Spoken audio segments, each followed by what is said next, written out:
salaatu gi borom Tuuba indi ci mujjug xesnul abraar salaatu gu yéeme la te matale lool baax naa def lool te di teewlu baa di ci sab xol boo koy def li tax ñu wax ne daa matale mooy sëñ bi da ci ñaanaale ñaan yu matale lool yoo xam ne niiwaana nga koy gis salaatu bi mooy daa tàmbalee allahumma salli wa sallim ala sayidina muhammadin wa ala alihi wa sahbi salaatan wa tasliman taghfiru li bihima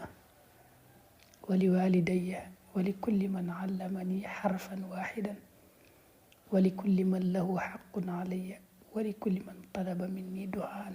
amin ya rabbal alamin maanaam sëñ bi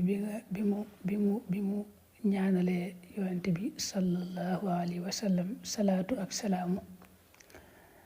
moom ak ki ñoñam ak i saxaabaam da caa teg ne salaatu googu ak salaamu gi na nga ma ci jéggale man saa jëmmi bopp nga xam ne boo nee salaatan wa tasliman boo koy def boo wax taghfiru lii bihima dangay teewluwaale loolu ci sa xol mu ñaan yàlla jéggal loolu taghfiru lii bihima yemut ci loolu waaye na nga ci jéggalaale samay ñaari waajur wali walidayya teg ci ak képp koo xam ne mas na maa jàngal wenn xaraf xam nga ku la jàngal law xaraf rek kooku moom